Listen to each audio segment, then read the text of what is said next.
అందరికీ నమస్తేనోళ్ళ welcome to MR media Telangana. This is Rekha. Party మారిన ఎమ్మెల్యేల పరిస్థితి నిజంగా కుడిదిలో పడ్డ ఎలకల లెక్కనే తయారైందోళ్ళ. అవోళ్ళ అంటే ముందడ పోతే నుయ్యి వెనక పోతే గొయ్యి అన్నట్లు తయారైంది. ఎవ్వరికి ఏం సమాధానం చెప్పుకోలేకపోతాండ్రు. కానీ అసెంబ్లీ స్పీకర్ విచారణలో మాత్రం మేము పార్టీ మారలేదు అని చెప్పేసి ఈజీగా చెప్పి అవతల దుంకుదామని అనుకుంటున్నారు. పాపం రేవంత్ రెడ్డి ఏమో ఈ ముచ్చట్ల పట్టి పట్టనట్టు వ్యవహరించుకుంటా స్పీకర్ను బలి చేస్తా ఉన్నాడు. హెచ్సియు భూముల విషయంలో, హెచ్సియు అడవుల విషయంలో సెక్రటరీ శాంతి కుమార్ని బలి చేసిన ముచ్చట అందరికీ ఎరికిందేనే, అందరికీ తెలుసు.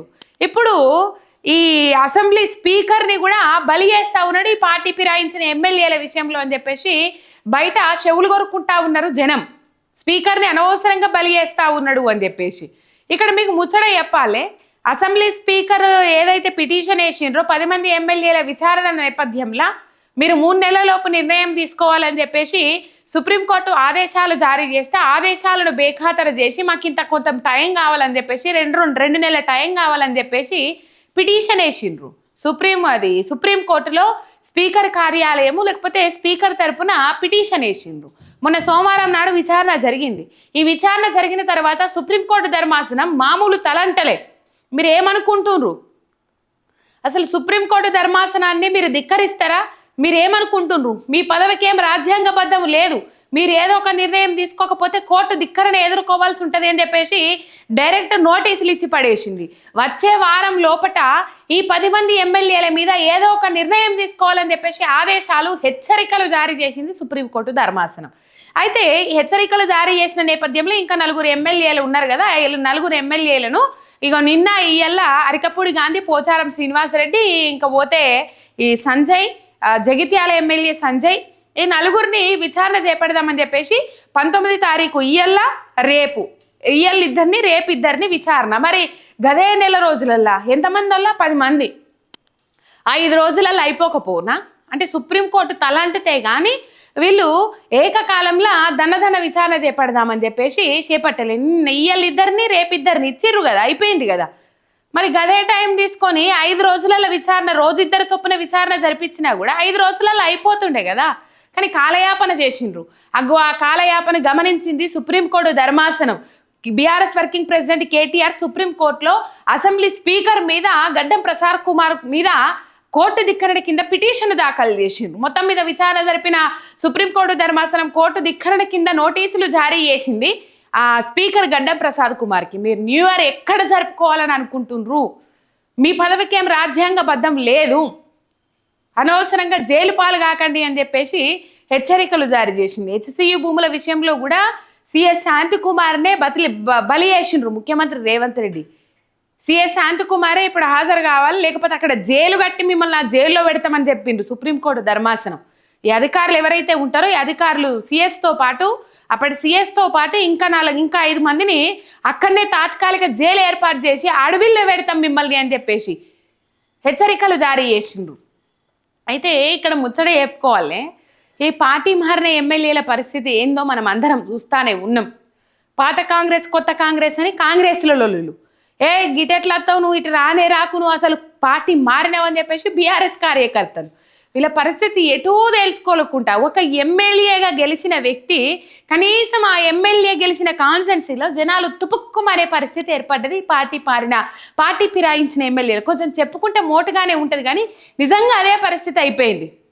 ఏమో అంటారు కదా, పుట్టింటికి భారమైన అత్తింటికి భారమైన నడుమిట్ల గోదావరి దిక్కయింది అని చెప్పేసి పాపం అది ఆడబిడ్డ ఆవేదన. కానీ ఈ పార్టీ ఫిరాయించిన ఎమ్మెల్యేల పరిస్థితి కూడా గిదే అయిపోయింది. ఒక ఆడబిడ్డ ఆవేదన ఏ విధంగా చెందుతుందో కానీ అన్నదమ్ములను ఆదరిస్తారు. ఇక్కడ పార్టీ కార్యకర్తలు అటు ఆ కార్యకర్తలు ఆదరిస్తలేరు, ఇటు ఈ కార్యకర్తలు. ఈ పార్టీ ఫిరాయించిన బీఆర్ఎస్ బీఫామ్ మీద గెలిచి కొన్ని బీబీబీ అని చెప్పుకున్నాం కదా, భూములు బిల్లులు అని చెప్పేసి లొంగకపోతే బ్లాక్ మెయిలింగ్లకు లొంగి ఇల్లు ఆ తీర్థం పుచ్చుకుంటే ఈడ కనీసము ఉత్తి రైసు చికెన్ బూ అని అన్నది రాడికి పోతే కారం మెతుకులు కూడా గతి లేవు. చికెన్ బిర్యానీకి ఆశపడిపోయిండ్రు పాపం. ఇదే పరిస్థితి అయింది వాళ్ళది. పార్టీ ఫిరాయించిన 10 మంది ఎమ్మెల్యేల పరిస్థితి. కంపల్సరీ వచ్చే వారం లోపు స్పీకర్ ఏదో ఒక నిర్ణయం తీసుకుంటారు. హైకోర్టు ఏదైతే ముఖేష్ అది మొన్ననే దేశ ఏదో ఎమ్మెల్యే ఉన్నాడు కదా, ఆ ఎమ్మెల్యేకి సంబంధించి ఆ ఎమ్మెల్యే మీద అనర్హత వేటు పడ్డది కదా, డిస్మిస్ చేసి పడేసింది కదా హైకోర్టు ధర్మాసనం. ఆ హైకోర్టు ధర్మాసనము ఏదైతే తీర్పునిచ్చిందో, మరి హైకోర్టు ధర్మాసనమే అటువంటి తీర్పు ఇచ్చినప్పుడు సుప్రీంకోర్టు ధర్మాసనం ఎటువంటి తీర్పు ఇవ్వాలి? ఇస్తే హైకోర్టు ధర్మాసనం ఇవ్వాలి, లేకపోతే ఇప్పుడు సుప్రీంకోర్టు ధర్మాసనం ఇవ్వాలి. ఈలోపు ఇద్దరు ఎమ్మెల్యేలు రాజీనామా చేస్తారు అని ముచ్చట తెర మీదకి వస్తూ ఉన్నది. అది ఎంతవరకు వాస్తవం తెలియదు కానీ, అయితే 10 మంది ఒక్కసారి డిస్మిస్ కాక తప్పదు, అనర్హత వేటి ఈ 10 మంది ఎమ్మెల్యేల మీద పడక తప్పదు, మళ్ళీ తెలంగాణ రాష్ట్రంలో 10 జాగాల బై ఎలక్షన్స్ రాక తప్పదు అని చెప్పేసి చూస్తూ ఉన్నాం. ఇటు జగిత్యాల ఎమ్మెల్యే సంజయ్ కుమార్ ఎవరైతే ఉన్నారో పాపము, ఆయనకు జీవన్ రెడ్డితోని మొదగాళ్ళ నుంచే కిరికిరి పంచాయితీ. ఎట్లా చేర్చుకున్నారు మీరు? 40 ఏళ్ళ సీనియారిటీ కాంగ్రెస్ ఎమ్మెల్సీ జీవన్ రెడ్డికి కాంగ్రెస్ పార్టీతోని ఆయనను పక్కకు పెట్టి ఆయన అద్దన్నా కూడా పాపము ఈ సంజయ్ని పార్టీలోకి చేర్పించుకున్నాడు రేవంత్ రెడ్డి. తర్వాత చాలా విమర్శలు చేసిండ్రు. మొన్న పార్టీ ఫిరాయించిన ఎమ్మెల్యేల విషయంలో కూడా జీవన్ రెడ్డి స్పీకర్ సరైన నిర్ణయం తీసుకుంటారని నేను అనుకుంటున్నా. ఒకవేళ స్పీకర్ నిర్ణయం తీసుకోకపోతే ధర్మాసనాలు చూసుకుంటే అని చెప్పేసి కూడా కాంగ్రెస్ ఎమ్మెల్సీ జీవన్ రెడ్డి చెప్పిండ్రు. ఆయన సీనియర్ నాయకుడు, ఎమ్మెల్సీ అనే కంటే కాంగ్రెస్ సీనియర్ నాయకుడు అని చెప్పేసింది బెటర్. పాపం అనుచరులను ఆయన అనుచరులను ఎవరో హతమార్చిరని కూడా చాలా ఆవేదన వ్యక్తం చేసిండు. అంతకుముందు పొంగిలేటి శ్రీనివాసరెడ్డి పోతే ముఖం మీదనే చెప్పి పడేసిండు, ఏం కావాలో తనకు ముఖం మీదనే పోన్రి అని చెప్పేసి ముఖం మీదనే చెప్పి పడేసిండు పొంగిలేటి శ్రీనివాసరెడ్డికి. ఇక్కడ దగ్గరికి ఇట్లా హత్తుకొని పోతా అంటే కూడా పక్కకు నెట్టేసిన వీడియోలు మనం చూసినాం. అయితే ఈ సంజయ్ కుమార్ను చేర్పించుకోవద్దు మొర్రో, మీరు మాకు అన్యాయం చేయొద్దు మొర్రో అని చెప్పేసి మొత్తుకున్నా కూడా సంజయ్ కుమార్ని చేర్పించుకున్నారు. Jagtial MLA BRS party B form మీద గెలిచిన జగిత్యాల ఎమ్మెల్యే సంజయ్ కుమార్ని చేర్పుకున్నారు. అంటే ఈ సంజయ్ కుమార్ పరిస్థితే కాదు, అంతకుముందు అరికపూడి గాంధీ పరిస్థితి కూడా. అరికపూడి గాంధీ పాడి కౌశిక్ రెడ్డి ఇంటి మీద దాడికి పోయినప్పుడు మీరు బీఆర్ఎస్ పార్టీలోనే ఉన్నారు కదా, అదేదో ప్రతిపక్షానికి ఇవ్వాల్సిన పదవిని అరికపూడి గాంధీకి ఇచ్చిరు కదా పార్టీ మారిన తర్వాత. ఆయన బీఆర్ఎస్లోనే ఉన్నారు అని చెప్పి మరి రైట్, బీఆర్ఎస్లోనే ఉన్నారు కదా, ఈ కండువా కప్పుకోండి, బీఆర్ఎస్ పార్టీ కండువా కప్పుకోండి అని చెప్పేసి కప్పుతామంటే ఆనాడు రాళ్ళు, కోడిగుడ్లు, టమాటాలు ఇవన్నిటితో పాడి కౌశిక్ రెడ్డి ఇంటి మీద దాడి చేసిండ్రు. అయితే ఈ ముచ్చట పక్కకు పెడితే ఇప్పుడు ఇక్కడ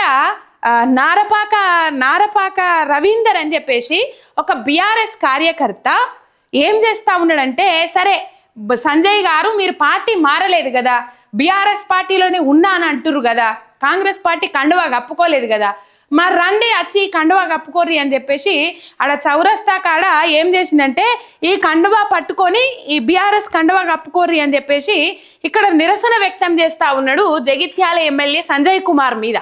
ఆయనతో పోలీసులు వచ్చి పట్టుకొని పోయిర్రు. ఇక చూడుర్రి.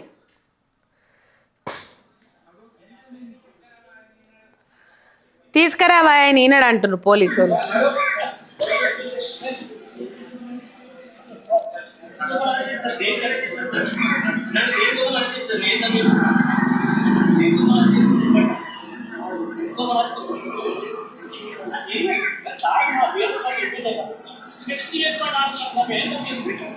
నేనేం తప్పు చేసినా నన్ను ఎందుకు పట్టుకపోతుర్రు అని అడుగుతుండ్రు.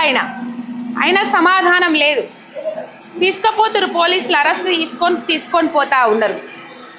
వాస్తవమే కదా. ఇప్పుడు ఇవాళ ఒక కార్యకర్త చేసిండు, రేపటి నుంచి ఇంకా కొంతమంది కార్యకర్తలు చేయరని నమ్మకం ఏంది? అంటే అన్నోళ్ళ నల్ల జైల్లో పెట్టుకుంటూ పోతారా వీళ్ళు? అన్నోళ్ళ నల్ల బెదిరించుకుంటూ పోతారా ఈ పార్టీ ఫిరాయింపు ఎమ్మెల్యేలు? మీరు పార్టీ మారలేదని అక్కడ స్పీకర్ కోర్టులోనే చెప్తురు కదా బాజాప్తా, మరి కండువాలు కప్పుకోర్రి. అంత భయం ఎందుకు మీకు?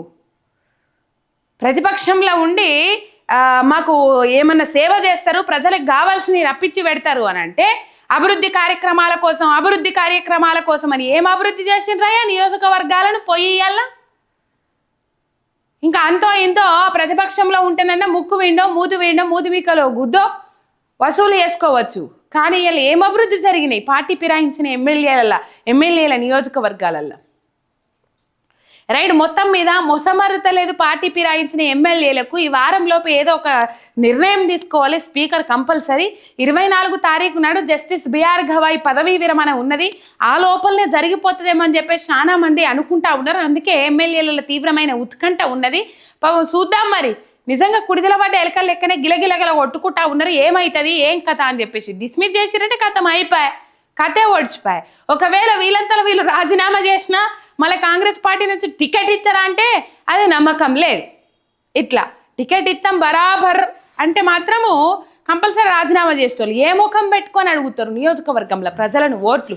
ఈ గోడ ఆ గోడ మీకు లబ్ధి చేకూర్చడం కోసం మీకు లబ్ధి చేకూర్చుకునేందుకు ఈ గోడలు ఆ గోడలు దుంకుతారు కదా, గోడ మీద పిల్లులు మీకు ఓట్లు వేసి దండగా అని చెప్పేసి ముఖాల మీద లాగి పెట్టి శాసి కొడతారు జనాలు ఓట్లకు పోతే.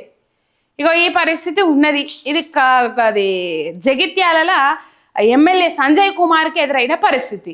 వాళ్ళు పార్టీ మారిర్రా మారలేదా, వాళ్ళు ఏ పార్టీలో ఉన్నాము అని చెప్పుకోలేని పరిస్థితి. కడియం శ్రీహరిని చూడలే మనం. ఇగో ఈ కథ. ఒక సబ్స్క్రైబ్ చేసుకొని సపోర్ట్ చేయండి. మీ ఎంఆర్ మీడియా తెలంగాణ శనార్థి.